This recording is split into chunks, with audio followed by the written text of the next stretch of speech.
हरे कृष्णा। आप सभी का हार्दिक स्वागत है। मैं हूं आपकी अपनी खुशबू।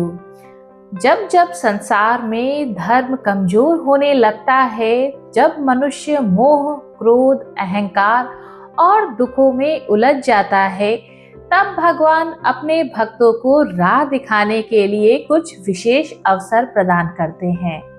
ऐसा ही एक दिव्य अवसर है पुरुषोत्तम मास, अधिक मास। यह वह पावन समय है जब स्वयं भगवान श्री हरि विष्णु अपने भक्तों के सबसे समीप आ जाते हैं। यह वह महीना है जहाँ किया गया छोटा सा जप भी करोड़ों गुना फल देता है, जहाँ एक दीपक जलाने से भी जीवन के अंधकार मिटने लगते हैं। पिछले अध्यायों में आपने अधिक मास की महिमा और उसकी उत्पत्ति के विषय में सुना और राजा दृढ़धनवा का हृदय मंथन और पूर्व जन्म का विस्तृत रहस्य जाना था।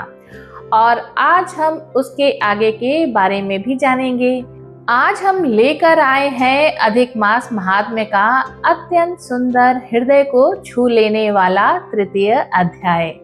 तो आइए मन को शांत करें, अपने हृदय में श्री राधा कृष्ण का स्मरण करें और प्रेम पूर्वक बोले, हरे कृष्णा, राधे राधे। एक समय की बात है, देवर्षि नारद जी वैकुंठ धाम पहुंचे। चारों ओर दिव्य प्रकाश फैला हुआ था। सुगंधित पुष्पों की वर्षा हो रही थी। देवगण भगवान श्री हरि का गुणगान कर रहे थे। माता लक्ष्मी भगवान विष्णु के चरण दबा रही थी और भगवान मंद मंद मुस्कुरा रहे थे। भगवान के श्रीमुख की उस अद्भुत शांति को देखकर नारद जी का मन भक्ति से भर गया। उन्होंने अपनी वीणा एक ओर रखी, दोनों हाथ जोड़कर प्रभु के चरणों को प्रणाम किया और बोले, हे प्रभु, हे दीन बंधु, हे भक्तवत्सल नारायण, आपकी महिमा अनंत है। आपके नाम का स्मरण ही जीव को भवसागर से पार कर देता है। प्रभु, आपने अधिक मास को अपना प्रिय मास कहा है, परंतु इस कलयुग में मनुष्य अत्यंत दुर्बल हो गया है। उसके पास ना अधिक ज्ञान है, ना तप है, ना ही बड़े यज्ञ करने की शक्ति। ऐसे में यदि कोई साधारण मनुष्य केवल श्रद्धा और प्रेम से इस मास का पालन करे, तो क्या उसे भी आपकी कृपा प्राप्त हो सकती है? भगवान श्री हरि मुस्कुराए। उनकी आंखों में करुणा का अथाह सागर लहरा उठा। उन्होंने अत्यंत मधुर स्वर में कहा, हे नारद, तुमने आज अत्यंत कल्याणकारी प्रश्न पूछा है। सुनो, यह अधिक मास केवल महीना नहीं, यह मेरे हृदय का उत्सव है। जो मनुष्य इस मास में सच्चे हृदय से मेरा स्मरण करता है, मैं स्वयं उसके जीवन में प्रवेश कर जाता हूँ। हे नारद, इस मास में अपने भक्तों के अत्यंत समीप रहता हूँ। उनकी छोटी से छोटी भक्ति भी मुझे प्रिय लगती है। भगवान आगे बोले, यदि कोई निर्धन व्यक्ति केवल एक दीपक जलाकर भी मेरा नाम ले, तो मैं उसे उसी प्रकार स्वीकार करता हूँ जैसे कोई राजा स्वर्ण से भरा मंदिर अर्पित करे। क्योंकि मुझे धन नहीं, भक्ति चाहिए। मुझे दिखावा नहीं, प्रेम चाहिए। भगवान बोले, हे नारद, अब मैं तुम्हें एक ऐसी कथा सुनाता हूँ जिसे सुनकर हर भक्त का हृदय भक्ति से भर जाएगा। बहुत समय पहले एक छोटे से नगर में एक निर्धन ब्राह्मण रहता था। उसका घर मिट्टी का था, छप्पर टूटा हुआ था, घर में खाने के लिए भी पर्याप्त अन्न नहीं था, परंतु उसके हृदय में भगवान विष्णु के प्रति अटूट प्रेम था। वह प्रतिदिन प्रातः उठकर नदी में स्नान करता, तुलसी के पास दीपक जलाता और आंसू भरी आंखों से कहता, हे प्रभु, मेरे पास आपको देने के लिए कुछ नहीं है, ना स्वर्ण, ना रत्न, ना बड़े यज्ञ। मेरे पास केवल आपका नाम है प्रभु, और वही मैं आपको समर्पित करता हूँ। भक्तों, भगवान को यही प्रेम प्रिय होता है, जिस हृदय में अहंकार नहीं होता, जहाँ छल नहीं होता, वहाँ भगवान स्वयं निवास करते हैं। कुछ समय बाद पुरुषोत्तम मास प्रारंभ हुआ। नगर में जगह जगह कथा होने लगी, मंदिरों में दीपक जगमगाने लगे, भक्तजन व्रत, दान और जप में लग गए। तब उस ब्राह्मण ने भी संकल्प लिया, मैं इस पूरे अधिक मास में प्रतिदिन भगवान का स्मरण करूंगा, एक समय भोजन करूंगा और यथाशक्ति दान दूंगा। उसकी पत्नी चिंतित होकर बोली, स्वामी, हमारे घर में तो स्वयं खाने के लिए भी बहुत कम अन्न है, ऐसे में दान कैसे देंगे? ब्राह्मण मुस्कुराया। उसने कहा, देवी, दान वस्तु से नहीं भावना से होता है। यदि प्रेम सच्चा हो तो भगवान एक मुट्ठी अन्न से भी प्रसन्न हो जाते हैं। एक दिन संध्या के समय जब आकाश में सूर्य अस्त होने लगा, तभी एक वृद्ध साधु उस ब्राह्मण के द्वार पर आए। उनके वस्त्र फटे हुए थे, चेहरा थका हुआ था और आंखों में भूख दिखाई दे रही थी। उन्होंने धीमे स्वर में कहा, बेटा, क्या थोड़ा भोजन मिल सकता है? मैं कई दिनों से भूखा हूँ। ब्राह्मण तुरंत उनके चरणों में झुक गया और अपनी पत्नी से कहा, जो भोजन बनाया है वह तुरंत महाराज को परोस दो। पत्नी ने धीरे से कहा, परंतु स्वामी, वह तो आज का अंतिम भोजन है, यदि यह दे दिया तो हम भूखे रह जाएंगे। ब्राह्मण ने शांत स्वर में कहा, यदि हमारे घर से कोई भूखा लौट गया तो फिर इस अधिक मास का क्या लाभ? यही सच्चा धर्म है, जहाँ करुणा है वहीं भगवान है। पत्नी की आंखों में आंसू आ गए। उसने प्रेम पूर्वक सारा भोजन साधु को परोस दिया। वृद्ध साधु भोजन करने लगे और जैसे ही उन्होंने अंतिम ग्रास ग्रहण किया, अचानक पूरा घर दिव्य प्रकाश से भर गया। चारों ओर सुगंध फैल गई, वीणा और शंख की ध्वनि सुनाई देने लगी। ब्राह्मण और उसकी पत्नी आश्चर्य से कांप उठे। उन्होंने देखा कि वह वृद्ध साधु कोई साधारण मनुष्य नहीं थे, स्वयं भगवान श्री हरि विष्णु उनके सामने खड़े थे। तब भगवान बोले, हे भक्त, मैं तुम्हारी भक्ति से अत्यंत प्रसन्न हूँ। तुमने अभाव में भी धर्म नहीं छोड़ा, भूखे रहकर भी अतिथि का सम्मान किया। यही सच्ची पूजा है, यही सच्चा अधिक मास व्रत है। ब्राह्मण और उसकी पत्नी रो पड़े, दोनों भगवान के चरणों में गिर गए। ब्राह्मण बोला, प्रभु, आज हमारा जीवन धन्य हो गया। हमें कुछ नहीं चाहिए, बस आपके चरणों में भक्ति बनी रहे। भगवान प्रसन्न होकर बोले, हे भक्त, जहाँ सच्ची भक्ति होती है वहाँ मैं स्वयं निवास करता हूँ। आज से तुम्हारे जीवन के सभी दुख समाप्त होंगे। इतना कहकर भगवान अंतर्ध्यान हो गए। धीरे धीरे उस ब्राह्मण के घर में सुख और समृद्धि आने लगी, परंतु सबसे बड़ी बात यह थी कि उसका हृदय पहले से भी अधिक विनम्र और भक्तिमय हो गया। भगवान श्री हरि ने नारद जी से कहा, हे नारद, जो मनुष्य अधिक मास में प्रातःकाल स्नान करता है, भगवान का नाम जपता है, कथा सुनता है, तुलसी की सेवा करता है, दीपदान करता है, गरीबों को अन्न देता है, वह मेरे अत्यंत प्रिय हो जाता है। और जो इस मास में क्रोध छोड़ देता है, झूठ त्याग देता है, दूसरों की निंदा नहीं करता, अपने माता पिता और गुरुओं का सम्मान करता है, उसके जीवन में धीरे धीरे दिव्यता उतरने लगती है। भगवान बोले, हे नारद, अधिक मास केवल व्रत का नाम नहीं, यह अपने मन को बदलने का अवसर है।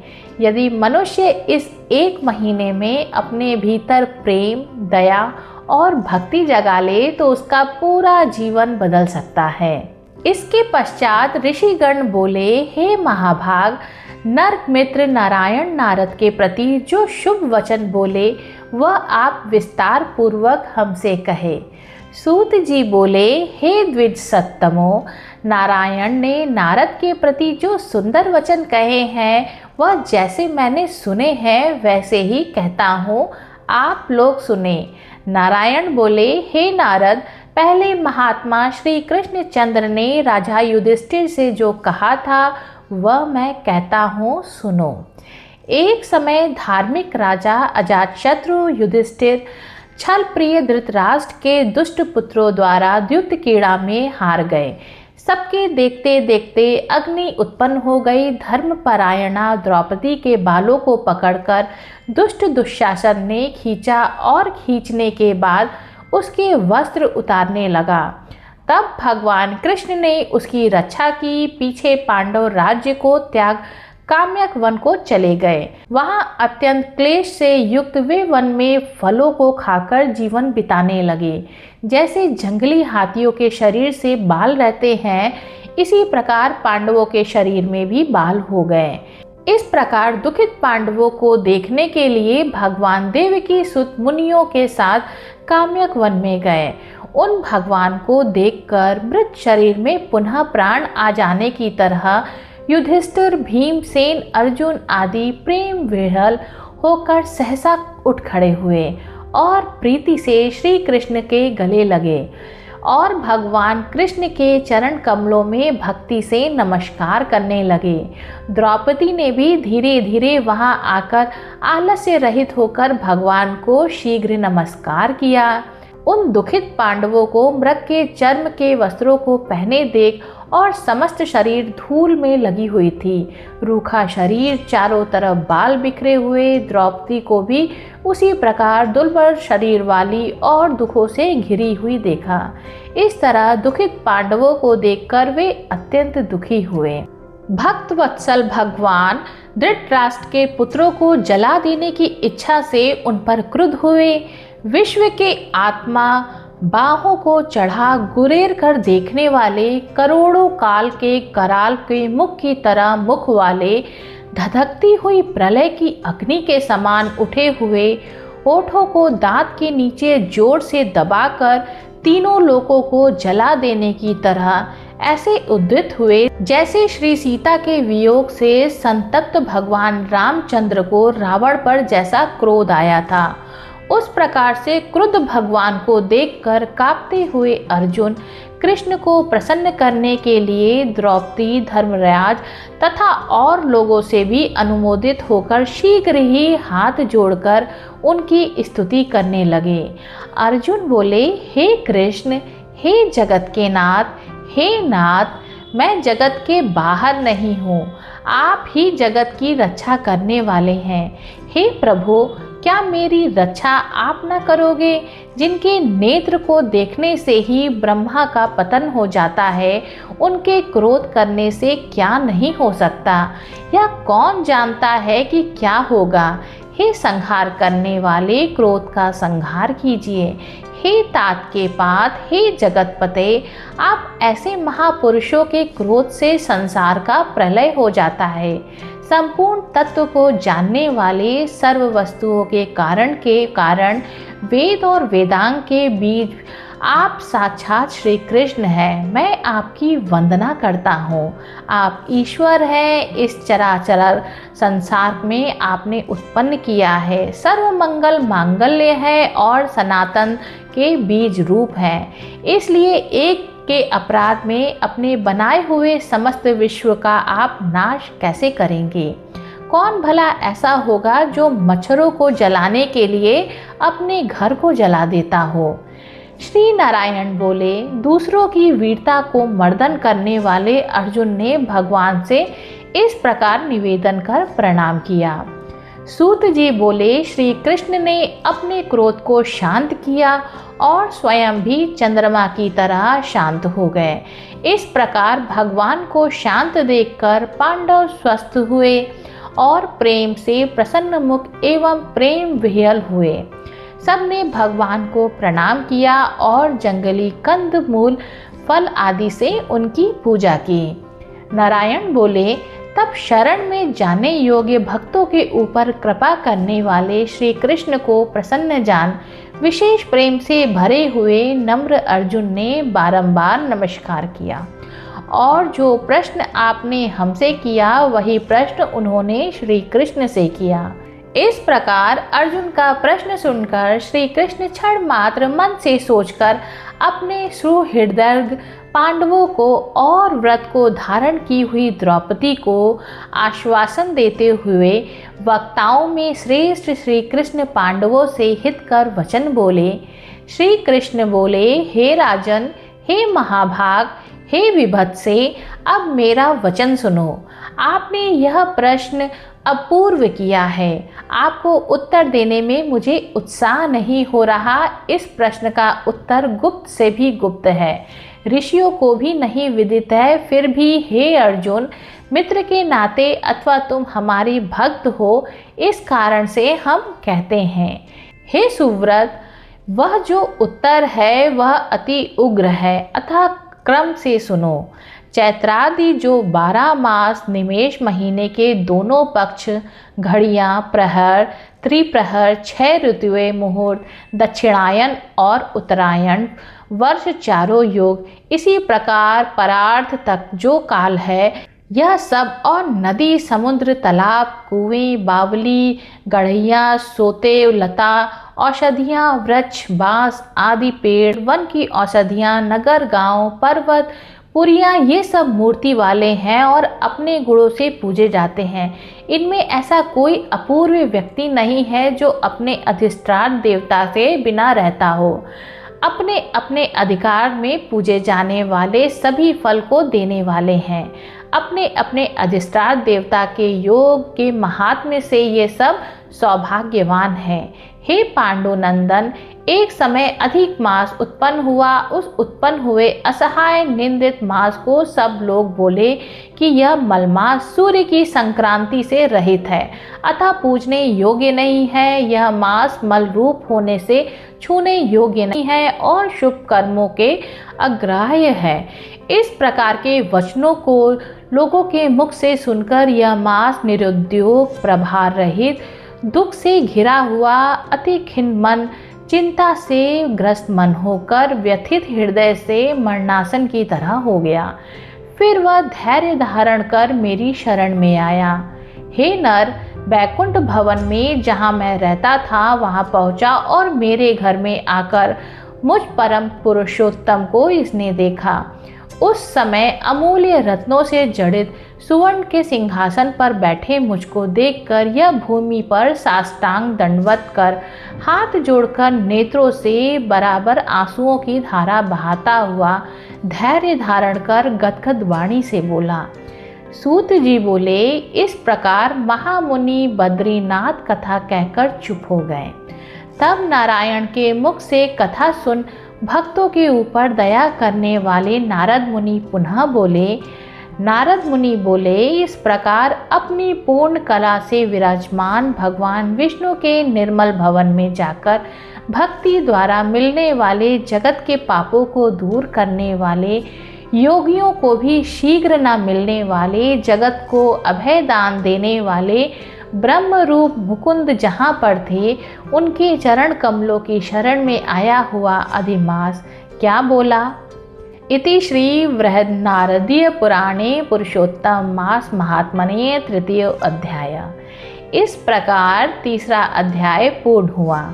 अधिक मास में क्या करें, भगवान स्वयं कहते हैं कि इस पावन मास में सुबह जल्दी उठे, भगवान का स्मरण करें, ओम नमो भगवते वासुदेवाय मंत्र का जप करें, श्री राधा कृष्ण का पूजन करें, तुलसी जी के पास दीपक जलाए, गीता और भागवत का पाठ करे, गरीबों को भोजन कराए, क्रोध और निंदा से दूर रहे और सबसे महत्वपूर्ण हर कार्य को भगवान को समर्पित करे।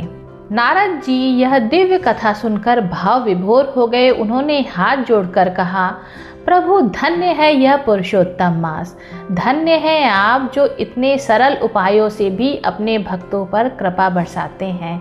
भगवान श्री हरि मुस्कुराए और बोले, हे नारद, जो भक्त श्रद्धा से इस अधिक मास महात्म्य का श्रवण करेगा, उसके जीवन में अंधकार दूर होंगे, उसके घर में सुख शांति और समृद्धि आएगी और अंत समय में मैं स्वयं उसका हाथ पकड़कर उसे अपने धाम ले जाऊंगा। पिछले अध्यायों में आपने अधिक मास की महिमा और उसकी उत्पत्ति के विषय में सुना और पूर्व जन्म का विस्तृत रहस्य जाना था। तो अब इसके आगे जब महर्षि वाल्मीकि ने राजा दृढ़धन्वा को उनके अहंकार का दर्पण दिखाया तो महल के उस भव्य कक्ष में सन्नाटा छा गया। राजा की बुद्धि जो अब तक तर्क और शस्त्रों के बल पर टिकी थी, ऋषि के ब्रह्म तेज के सामने निस्तेज हो गई। महर्षि ने अपनी वाणी को और अधिक विस्तार देते हुए कहा, हे राजन, तुम जिस सत्ता के मन में चूर होकर पुरुषोत्तम मास को मलमास या गंदा महीना कह रहे हो, क्या तुम्हें ज्ञात है कि काल की गति कितनी सूक्ष्म है? तुम इस शरीर को स्वयं मानते हो, किंतु यह शरीर पंच तत्वों का एक पिंजड़ा मात्र है। तुमने जो अश्वमेघ और वाजपेयी यज्ञ किया है वे श्रेष्ठ थे, किंतु उनमें त्याग से अधिक प्रदर्शन था। तुमने दान दिया, परंतु दान लेने वाले के प्रति तुम्हारे मन में करुणा के स्थान पर उपकार का भाव था। नृपश्रेष्ठ, याद रखो, जब तक कर्ता का भाव है कि मैं कर रहा हूँ जीवित रहता है, तब तक जीव संसार के बंधन से मुक्त नहीं हो सकता। राजा दृढ़धन्वा, जिनका मस्तक अब तक मुकुट के भार से ऊंचा रहता था, वह आज ऋषि के चरणों की धूल की ओर झुक गया। उन्होंने अत्यंत व्याकुल होकर पूछा, हे महामुने, यदि मेरे वर्तमान कर्म इतने दूषित हैं, तो फिर विधाता ने मुझे यह चक्रवर्ती साम्राज्य, यह अतुलनीय सौंदर्य और यह आज्ञाकारी प्रजा क्यों दी? क्या ईश्वर के विधान में अन्याय है कि एक अज्ञानी को इतना सुख मिले? महर्षि वाल्मीकि मंद मंद मुस्काए और उनकी आंखों में करुणा की ज्योति चमक उठी। उन्होंने कहा, राजन, विधाता के न्याय में अणु मात्र भी त्रुटि नहीं है। तुम आज जो वैभव भोग रहे हो वह तुम्हारे क्रियामान कर्मों के फल नहीं, बल्कि तुम्हारे प्रारब्ध का वह अंश है जो तुमने पूर्व जन्म में अत्यंत दरिद्रता की स्थिति में संचित किया था। सुनो अपने पूर्व जन्म की यह गाथा जो तुम्हारे वर्तमान का अर्थ देगी। महर्षि ने राजा को उनके अतीत में ले जाते हुए बताया, पूर्व जन्म में तुम सुदेव नामक एक अत्यंत निर्धन ब्राह्मण थे। तुम्हारा निवास एक जर्जर कुटिया थी और तुम्हारा जीवन भिक्षाटन पर निर्भर था। तुम्हारे पास न रहने का उचित स्थान था, न पहनने को वस्त्र। तुम्हारी पत्नी, जिसका नाम गौतमी था, वह साक्षात लक्ष्मी का स्वरूप थी। दरिद्रता के उस भीषण काल में भी उसने कभी तुम्हारा साथ नहीं छोड़ा। एक समय ऐसा आया जब पूरे प्रदेश में भयंकर अकाल पड़ा। ना कोई भिक्षा देने वाला बचा था, ना वन में कंदमूल मिले। तुम दोनों भूख से व्याकुल होकर वन वन भटकने लगे। भटकते हुए तुम एक ऐसे दिव्य सरोवर के तट पर पहुँचे जो घने जंगलों के बीच छुपा हुआ था। उस दिन संक्रांति से रहित वह मास चल रहा था जिसे संसार मलमास कहकर तिरस्कृत कर देता था। भूख और प्यास से व्याकुल होने के कारण तुम दोनों ने उस सरोवर में स्नान किया। तुम्हारे पास खाने को कुछ नहीं था, इसलिए तुम्हारा स्वतः ही उपवास हो गया। रात्रि के समय तुमने अनजाने में ही भगवान नारायण का नाम जपते हुए वह रात काटी। ऋषि ने आगे कहा, राजन, वह मास कोई साधारण मास नहीं था, वह स्वयं पुरुषोत्तम मास था। तुमने वह व्रत किसी विधि विधान या फल की इच्छा से नहीं किया था, बल्कि विवशता में किया था। किंतु पुरुषोत्तम मास की महिमा ऐसी अलौकिक है कि यदि कोई अनजाने में भी या किसी पशु पक्षी के समान से भूख से व्याकुल होकर भी इस मास में उपवास और पवित्र जल का स्पर्श कर ले तो उसके करोड़ों जन्मों के संचित पाप भस्म हो जाते हैं। उपवास और स्नान के पुण्य से पुंज आज तुम अनर्त देश के राजा बने हो। जिस सीढ़ी से चढ़कर तुम शिखर पहुँचे हो, आज तुम उसी सीढ़ी का अपमान कर रहे हो। जो मास साक्षात श्री हरि का स्वरूप है, उसे मल कहना तुम्हारे विनाश के कारण बन सकता है। राजा दृढ़धनवा यह सुनकर थरथर कांपने लगे। उन्हें आभास हुआ कि वे एक गहरे गर्त में गिर रहे थे। उन्होंने ऋषि के चरणों को पकड़ लिया और अश्रुपूर्ण नेत्रों से कहा, हे नाथ, मैं अंधा था, सत्ता के ऐश्वर्य से की दृष्टि हर ली थी। अब मुझे यह राजपाट कांटों की तरह सह्या प्रतीत हो रहा है। मुनिवर, जिस पुरुषोत्तम मास ने एक दरिद्र को राजा बना दिया, वह मास क्या स्वयं भगवान से भी बड़ा है? कृपया मुझे इस मास की उत्पत्ति, इसकी महत्ता का वह रहस्य बताए जिससे मेरा चित्त शांत हो सके।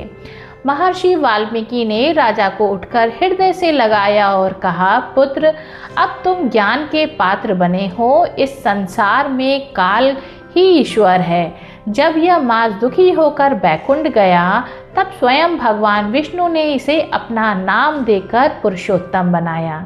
अगले अध्याय में मैं तुम्हें वह कथा सुनाऊंगा कि कैसे एक तिरस्कृत मास को ब्रह्मांड का सबसे पवित्र महीना होने का गौरव प्राप्त हुआ। इस प्रकार तृतीय अध्याय में राजा का अहंकार पूर्णतः गल गया और उनके भीतर भक्ति का अंकुर फूट पड़ा। यह अध्याय हमें सिखाता है कि अनजाने में की गई भक्ति भी फल देती है। तो सोचिए, यदि पूर्ण श्रद्धा और पुरुषोत्तम मास का व्रत किया जाए तो वह जीव को कहां से कहां तक पहुंचा सकता है। जो मनुष्य राजा दृढ़धनवा और महर्षि वाल्मीकि के इस संवाद को एकाग्र होकर सुनता है, उसके जीवन में दुर्भाग्य और दरिद्रता का नाश होता है तथा उसे अपने पूर्व जन्मों के दोषों से मुक्ति मिलती है। बोलिए पुरुषोत्तम मास भगवान की जय। यह था अधिक मास महात्म्य का पवित्र तृतीय अध्याय। यदि यह कथा आपके हृदय को स्पर्श कर गई हो तो हमें कमेंट में प्रेम से लिखे। जय श्री कृष्णा।